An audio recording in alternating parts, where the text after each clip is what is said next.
Good morning. I thought today we could talk a little bit about kids' eating habits. What's normal? What's not? When does your doctor need to know that something's happening? And what is your kid probably just going to outgrow? So, I will just say before I start that we need to remember that, particularly for moms, our bodies are literally biologically designed to feed our kids. That's how we're made. There is a huge attachment between moms and the feeding habits of their kids. Dads honestly are designed to provide food for their kids. It's a biological drive. It's what we all share in common as parents.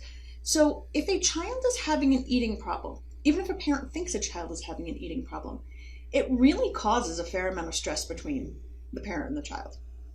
So I would rather you ask early on when things start happening rather than continuing to fight battles at home that may need more than just parenting intervention. So here are the things that if you walk in my office and you say, I'm worried because he's a picky eater, we're going to need to figure out a couple things right off the bat. Okay. Number one, how much does your child weigh? It is one thing to be a picky eater. It is quite a different thing to be a picky eater to the point where you are no longer growing because you're not eating enough. We have a biological drive to take in calories. I may not love lima beans, but if lima beans are all I have to eat, at a certain point I will eat them. That's how humans are made. We're made to do this. So if your child will override their biological drive for energy intake because of pickiness, that's a problem. That's not normal. We got to talk about that. So one of the questions I sometimes get asked is, how do I get my kid off the bottle? How do I get my kid to use a sippy cup or a regular cup or whatever? And I have lots of suggestions, but in the end, some kids, you just need to take it away. And parents will say, oh, but she'll get dehydrated. No, she won't. Because no neurotypical child will deprive themselves of food and drink if it's available to them, even if it's not something that they would ordinarily take. After a certain point, I promise you she will drink out of the sippy cup. If your child is presented with food and will not eat to the point of harming their health, that's not neurotypical. That's a child who needs some kind of an assessment to figure out what's happening there. The other group is the picky eaters with sensory issues. So if you have a kid who doesn't like loud noises, doesn't like bright lights, that kind of stuff, and they're super, super picky, that's concerning that this may be a sensory issue. That your child is responding to the textures and tastes of the food, and it's causing them to not want to eat. Sensory kids sometimes will do that thing where they won't eat to the point of harming themselves. So if you're seeing sensory issues, if your child's already getting occupational or physical therapy or speech therapy, if your child's developmentally delayed, if your child has had trouble eating since infancy, not necessarily as worried about the hard breastfeeding startup is one thing, but a child who struggled to take solid food off a spoon, a child who struggled to bottle feed, those children really do need to be assessed because those kids are going to have problems. So coexisting medical conditions, weight loss, other sensory issues are three things I'm going to ask you about kind of right off the bat. And then let's talk a little bit about what's normal for kids, because children's eating habits and adults' eating habits can be very different. And I will tell you that children usually have it right and we've usually messed it up. Okay, so kiddos will do two behaviors that parents worry about a little bit, and honestly I think they're just fine. They're being totally normal children. One of them is something called a food jag, which I always think of as the kids kind of going on a bender but on just one food. So instead of eating a variety of things, they decided this week that your son only wants to eat peaches. He wants peaches with every meal. Okay. And then next week he wants peanut butter and jelly sandwiches. And then the next week he wants apples. And all he wants is apples that week. Kids who will focus on a food for a short period of time, I'm okay with. Kids who focus on a food for more than a month or so and it's the only thing they want to eat, kids who over-focus to the point where, again, they will starve themselves rather than eat something other than the target food, that's concerning. But a kid who just wants to eat peaches for a week and then goes on to something else, that's kind of a normal toddler and preschooler behavior. It's the same thing as when your kid wants a bedtime story and they want to read the same story every night for 6 months, and you literally want to rip up that copy of Skippy John Jones or Fancy Nancy. When I was a kid, it was Roly Poly Puppy. That behavior is the same thing as when they go on these little food focus periods. Okay? Totally okay. Doesn't bother me. As your kid will eat other things in the middle, so I just kind of ignore it and it will eventually work itself out. The other one, and this one I think freaks out grandmas more than moms for whatever reason, is the variable intake of the toddler and preschool age group. So today, your kid he eats like 1 grape and a piece of cheese, and that's it, all day. And he does that for 3 days. But then the next 2 days, it's like locusts hit your house. He eats everything in sight, anything you put in front of him. And then he goes back to his 1 cracker with some peanut butter, and that's all he'll eat. And he does this up-down thing, where some days he eats a ton, some days he eats almost nothing. That is a child who is regulating their energy intake based on their energy output. He's adjusting what he eats for what he needs to grow and what he needs to play. That's not only normal, it's really what we all should do. But little kids haven't developed these habits of eating 3 times a day, eating set amounts. They just do what their body says.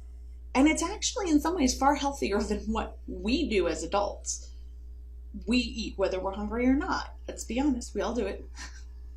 Little kids will not necessarily do that. Some kids are very good at regulating their intake.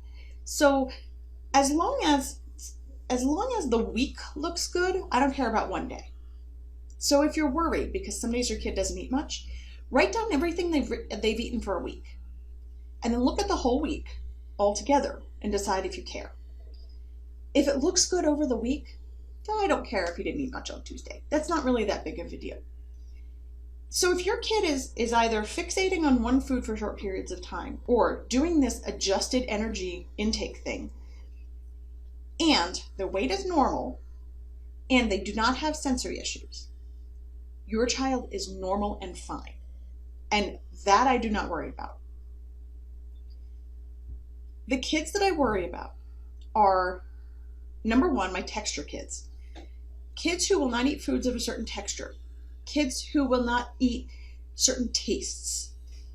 Kids who have a very short menu. So in general, if your kid eats less than 30 different kinds of food, that's a little unusual by the age of, say, 2. If they're less than 30, that's not ideal. If they'll eat less than 10 foods, you need to talk to somebody, because that's a child who is restricting their nutritional intake for some reason. And we can help you figure out why. And you're probably thinking, like, really, 30 foods? My kid doesn't eat 30 foods. Yeah, they do, I guarantee it. Make a list. Do they eat bread, crackers, pretzels, chips? Do they eat chicken? Do they eat turkey?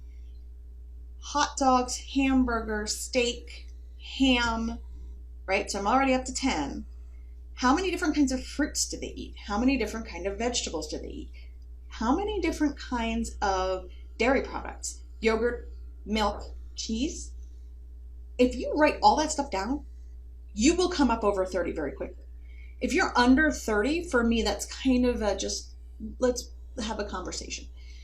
Less than 10, that's not okay. And we need to figure out why your child is restricting their intake so much. Those kids are going to have a hard time gaining weight because inevitably the foods that they fixate on are not high calorie. So you got to eat a lot of white bread in order to grow. So we got to deal with that now. The other kids that I worry about are the ones who have a speech problem and a feeding problem. These kids will sometimes start very early. They'll start with problems with the bottle, problems with the breast. Very, very fussy infants, very, very spitty infants, infants who spit up out their nose, kids who get food in their nose when they eat.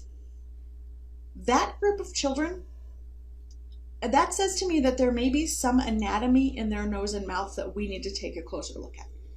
So if we're talking about mechanical feeding problems, problems chewing and swallowing, problems with choking, food in the nose, food coming out your nose. Okay, everyone's had a drink come out their nose once, but this should not be a routine event for your child, and if it is, we should talk about it.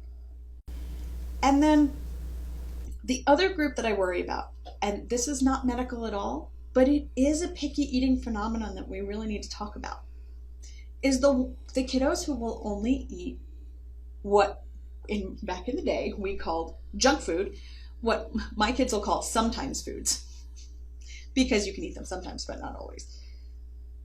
Kids who will only eat chicken nuggets, pizza, French fries, hot dogs, hamburgers, etc. So there isn't really a nice way to say this, but that's a behavior problem. That's not a picky eating phenomenon.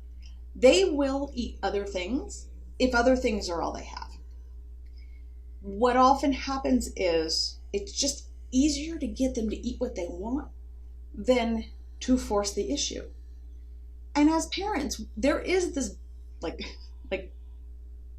almost instinctive reaction to your child not eating. And we just want them to eat, and we don't really care what it is in that moment. When kids eat this way, when we allow them to pick and choose what they eat, instead of providing a variety of options, but directing them towards the foods we want, we are breeding health problems. We are breeding obesity. We are breeding high cholesterol, high blood pressure, heart problems, diabetes. That's where that comes from. Look, your kids aren't stupid. They're not stupid. Pizza's delicious. It really is. I love it. Tortilla chips are delicious. But we can't just eat those foods. We need some other stuff too. If your child is allowed to build a palate, a taste for foods that only contains salted, processed, high-fat foods, that's a very difficult behavior to unteach.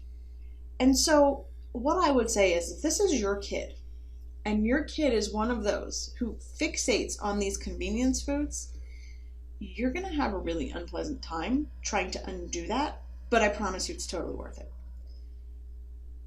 So here's the kind of bottom line of this conversation, is that there is no neurotypical child who will deprive themselves of calories and liquids if those calories and liquids are available. At least not to the point where they're going to harm themselves. Okay, no neurotypical child is going to refuse to drink out of their sippy cup instead of their bottle to the point of dehydration and hospitalization. No kid who's fixated on chicken nuggets is going to refuse to eat grilled chicken breast and refuse to eat anything else until they literally start losing weight. That's not going to happen. That's not what kids do. So if your kid is one of those kids who's doing these normal kid behaviors, you can modify their diet if you want to. You can guide them toward healthy food. I think that's wonderful. But I'm not worried about them necessarily from a medical perspective. If you have a kid whose pickiness focuses on less than healthy foods, it is time to take action today, before they become obese, before they start developing the secondary health problems that come from the intake of overly processed foods. It's time. Do it now.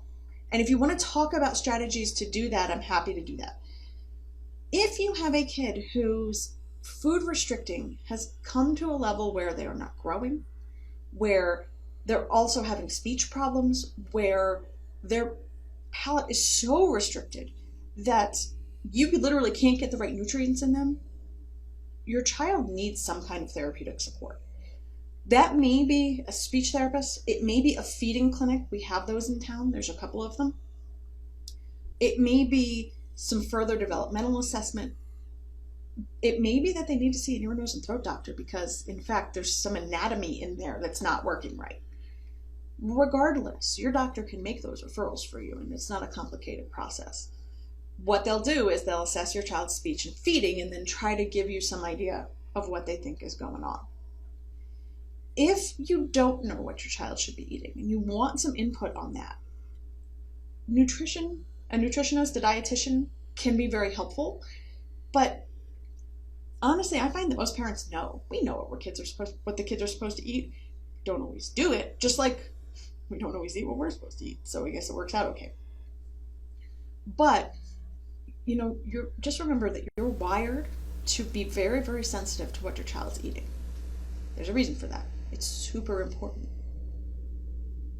Honor those feelings. If you're concerned, ask the questions. So at some point, we'll talk a little bit more about kind of food, feeding issues in infancy and that kind of stuff, because there's some specific infant issues that are worth talking about. But for the moment, I just want to kind of keep it on picky eating. So if you've got questions, let me know. Couple of other options. So Wednesday, August 15th at 2:30 p.m., apparently I'm going to be on the exam rooms, which is Texas Tech's live streaming Q&A session over Facebook. So feel free to join me there. And then on August 18th, right now I think 10 o'clock is the time we've set, Dr. Cortez and I are going to be giving a brunch and lecture here in our clinic at Trans Mountain, focusing on nutrition and obesity.